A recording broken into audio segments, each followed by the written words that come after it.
I never imagined that the safest place in the world, my home, would become the very ground where everything I believed in started to fall apart. For most of my adult life, I played by the rules. A devoted wife, a caring mother, the kind of woman who believed that loyalty and love could weather anything. My days were predictable, filled with routines, laughter, and the occasional chaos that comes with raising teenagers. I wasn't chasing anything beyond what I had.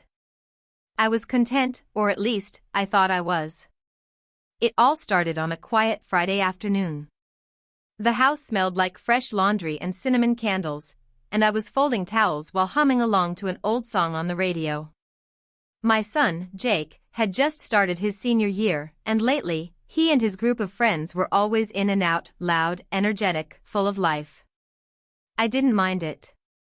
It was nice seeing the house full of noise again after years of silence growing between me and my husband. The distance in our marriage had crept in slowly, quietly, like fog settling over a familiar road. We barely talked anymore, only exchanged polite updates and tired goodnights. I had convinced myself that this was just how marriage worked over time. Then came Ryan. My son's friend. He wasn't new, exactly, but he'd been away for a year and had just returned to town. The first time he walked through our front door again, something shifted. He had grown, taller, more confident. There was a calmness in his voice, a gentleness in the way he greeted me, different from the other boys. He was respectful, always offering to help, always asking how I was doing. At first, I brushed it off. I mean, what could possibly be wrong with a young man being polite? But then, those little moments started happening. A lingering look. A casual compliment that felt too warm. An accidental touch that made my heart stutter in a way I hadn't felt in years. I tried to ignore it. I really did. I kept telling myself I was imagining things, that it was nothing more than a kind gesture misinterpreted by a lonely heart. But as the days went by, I started dreading and craving his visits in equal measure. There was one night that changed everything. My husband was out of town for work, and Jake had gone to a late-night football practice. Ryan had come over to return a borrowed charger, or so he claimed. I remember opening the door and seeing that same quiet expression in his eyes. I should have sent him away. I should have closed the door and walked back inside without looking back. But I didn't. What happened after that moment wasn't planned. It wasn't dramatic or rushed. It was slow, confusing, and filled with more emotion than I ever expected. And it wasn't what most people would assume. But it was the start of something that unraveled everything I thought I had under control. What I didn't know was that this seemingly harmless connection would soon put everything, my marriage, my family, and even my self-respect, on the line. And just when I thought I had things contained, someone found out. After that night, everything felt different even though technically nothing had happened. At least, not yet. But the silence that followed between Ryan and me said everything that words couldn't. I found myself replaying every glance, every word, every pause. It was maddening. I kept telling myself that I had misread it, that I was imagining a connection because I was tired, lonely, and emotionally neglected. But deep down, I knew. Something was there, something real. And it terrified me. I started to avoid being in the same room as Ryan when the boys came over. I made excuses to leave, kept the kitchen door shut, and tried to busy myself with chores. But the more I avoided him, the more aware I became of his presence. I could feel his eyes on me when I passed by. He was careful, always respectful, never inappropriate. But I could sense it.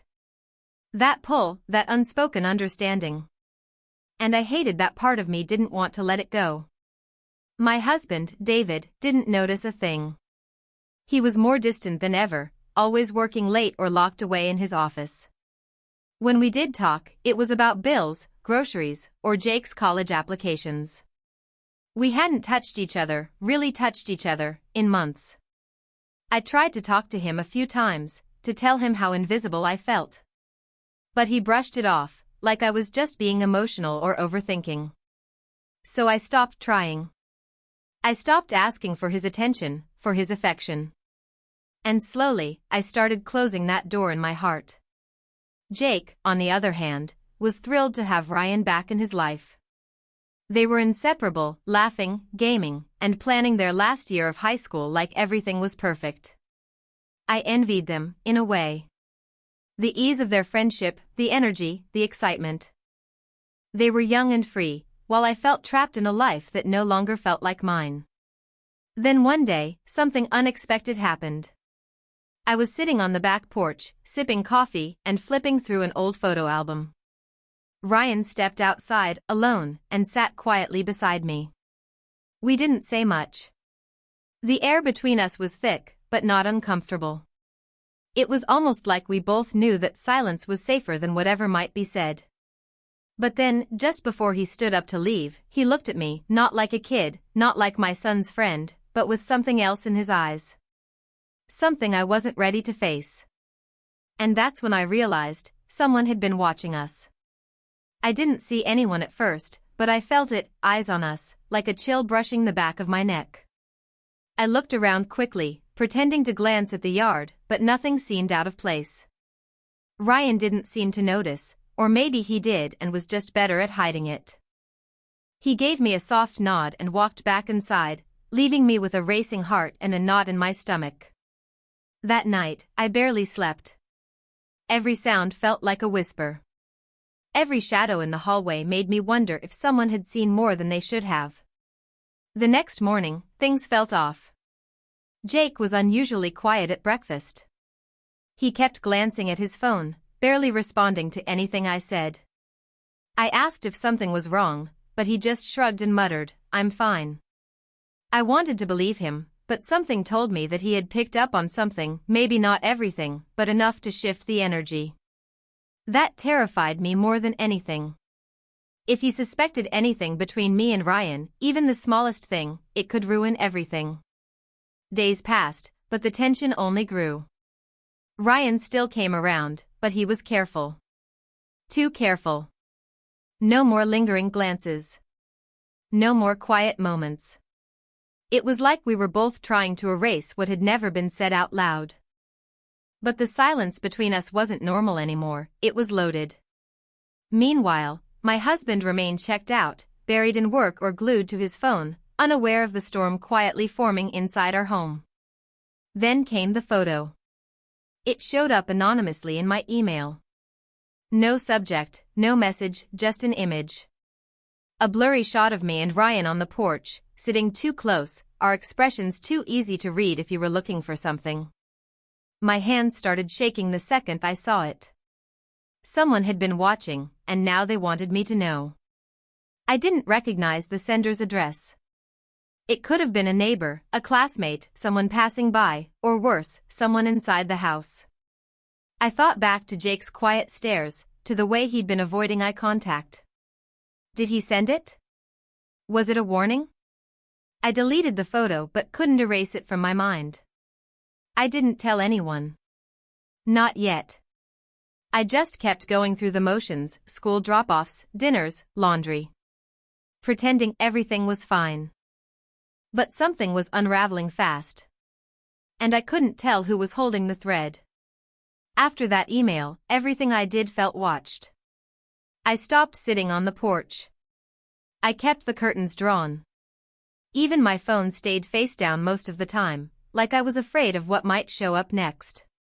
I didn't know who had taken that photo, but the message was clear, someone knew, and they wanted me to squirm. The worst part? It was working. Ryan sensed something was off. He stopped coming over as often, and when he did, he barely looked at me. We were both walking on glass. The weight of the secret, even though nothing had technically happened, was slowly crushing us. There were moments when our eyes met across the room, and I could see it all, regret, confusion, guilt. But there was also something else. Something that made it impossible to fully walk away. Jake, meanwhile, grew colder by the day. I caught him watching me when he thought I wasn't paying attention.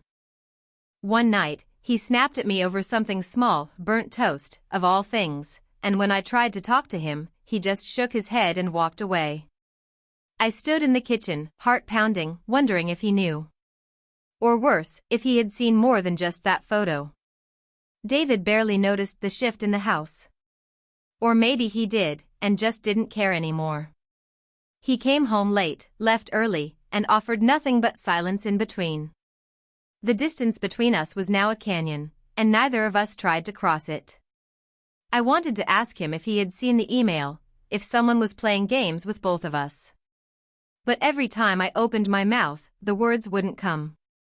Then, 2 days later, it happened. I came home from the grocery store and found my laptop open on the kitchen table, my inbox pulled up. That same email. That same photo. But this time, it wasn't just opened. It had been forwarded. I felt my chest tighten. My hands went numb. Who had seen it? Who had sent it? And, most terrifying of all, who had received it now? I ran to Jake's room. The door was shut. I knocked, no answer. I knocked again, harder this time. Then slowly, it opened. He stood there, eyes red, jaw tight. He didn't say a word. Just looked at me like a stranger. Like someone he didn't trust anymore. And behind him was Ryan. The moment Jake's door swung open, and Ryan stood there behind him, my world seemed to tilt on its axis. They both looked tense, like they were carrying secrets heavier than I could understand. I tried to speak, to ask what was going on, but the words stuck in my throat. Jake's eyes, usually so full of life, were shadowed by something darker, something I hadn't seen before. Ryan's gaze didn't meet mine, instead, it flicked nervously to the side, avoiding any confrontation. "What's going on?" I finally managed to whisper. Jake's voice was cold. "You know exactly what's going on." He didn't sound like my son. It was like I was seeing a stranger wearing his face. Ryan shifted awkwardly. "Mrs. Taylor, I think we need to talk. Privately." The tension in the room was suffocating. I didn't know whether to feel betrayed, scared, or furious. And somehow, all those emotions mixed into a painful cocktail of confusion. Jake stepped forward, blocking the doorway as if to stop anyone else from entering. "Mom, it's not what you think. None of this is what it looks like." But I wasn't sure I wanted to hear it. After all the secret glances, the strange emails, and the silence that grew like a wall between us, how could anything be different from what I feared? The image in my inbox, the photo, had already painted a picture I wished I could unsee. Ryan looked at Jake, then back at me. "There's more going on here than you realize. Someone's been manipulating us all." Manipulating? My mind raced. Could it be true? Or was it just another layer in this mess that seemed to swallow my family whole? Jake's phone buzzed, and he glanced at the screen, biting his lip. "Mom, there are messages.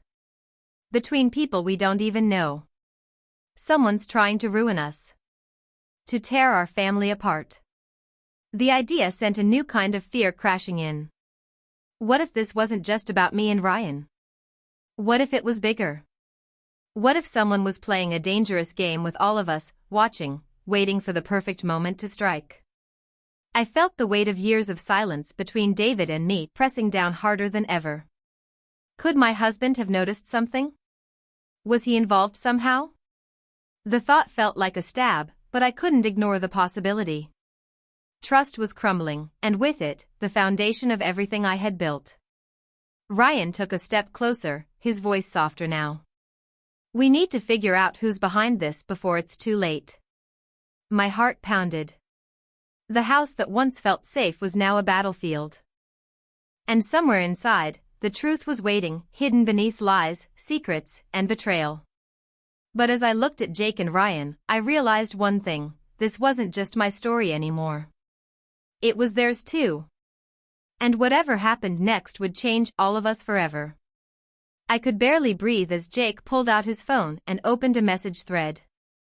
It wasn't just between strangers, it was a series of texts, photos, and voice notes, all carefully collected like pieces of a puzzle that no one had wanted to see before. The messages showed someone watching me, Ryan, and even David. Someone who had been feeding lies and stirring suspicion to break us apart.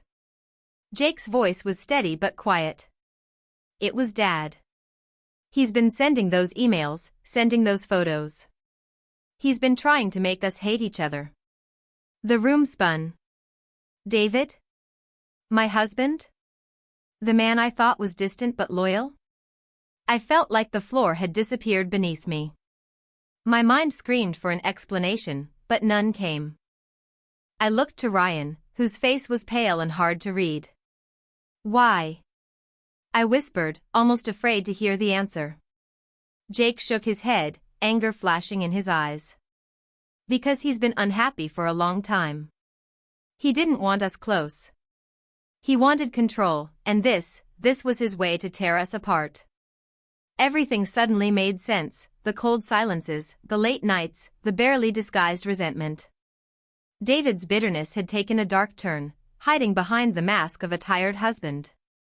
And the person I'd feared losing to was right there, hiding in plain sight. Ryan's phone buzzed. He looked down, then back at me. We have proof now. I contacted a private investigator. They caught David meeting with someone suspicious. Someone who's been helping him. The betrayal was like fire in my chest. I wanted to scream, to cry, but the exhaustion overwhelmed me. Instead, I focused on the one thing left, figuring out how to fix this broken family. That night, David came home unexpectedly early. The tension was thick when he walked through the door. Jake and Ryan were already waiting in the living room, their faces set. I stood in the middle, trying to stay calm, though my hands shook. David's eyes flicked between all of us, anger and guilt battling in his gaze. Why? I finally said. Why would you do this to us? David's voice cracked. I felt invisible. Like I was losing everything. I wanted to wake you up, make you see me. I never wanted to hurt Jake or Ryan. But the damage was done. The trust shattered like glass. Suddenly, my phone buzzed again. A new message. I opened it slowly. It was from an unknown number, a video. I pressed play. It showed David, but not just him. There was another woman, someone I hadn't expected. Someone from my past, a person I thought was long gone. And in the video, she smiled at the camera and said, "You think you know the whole story? Think again." My heart pounded. The betrayal wasn't over. There was more to uncover, more secrets buried beneath the surface. And just like that, everything I thought I knew about my family, about trust, about safety, it shattered all over again. I stood there frozen, staring at the video as it ended. The woman in the clip, Melanie, had been an old friend from college. We'd lost touch years ago after she moved abroad. I hadn't seen or heard from her in over a decade. Seeing her now, smiling beside David in a hotel room, felt like the final blow. She wasn't just part of this mess. She had helped create it. David looked at me, panic finally settling on his face. It's not what you think. But I didn't need to think anymore. Everything had come into focus. The quiet distance, the strange messages, the subtle manipulations, it had all been part of something much deeper. David had been cheating. But it wasn't just infidelity of the heart. It was betrayal on every level, emotional, mental, and calculated. He had tried to destroy the bond between me and my son. He'd tried to make me doubt myself, to push me into isolation, all while covering up his own affair. I turned away, feeling the weight of everything crashing down at once. Jake stood beside me, quietly placing a hand on my shoulder. For the first time in weeks, I felt something solid, his support. Ryan kept his distance but didn't leave. He didn't need to. The story between us had changed, too. Whatever existed there had dissolved in the fire of everything else, and we both knew it couldn't go anywhere now. The following week, David moved out. The house was quiet, but not in a painful way, in a peaceful one. Jake and I started talking again, really talking. We cooked dinner together, shared small moments, and even laughed like we used to. Trust takes time, but the cracks had started to heal. As for Ryan, he finished school and eventually moved away. We didn't stay in touch, and that was okay. His part in my story had ended, and I had accepted that some people aren't meant to stay. They just pass through, shaking up everything before life settles again. Looking back, I realize how quickly comfort can turn into chaos, how silence in a marriage can become a weapon, and how betrayal isn't always loud. Sometimes, it creeps in quietly, hidden behind polite smiles and unanswered questions. But I also learned something else: healing is possible. It takes strength to face the truth, even when it hurts. And sometimes, the hardest stories teach us who we really are. This was my truth. My survival. And now, it's just my past. 30.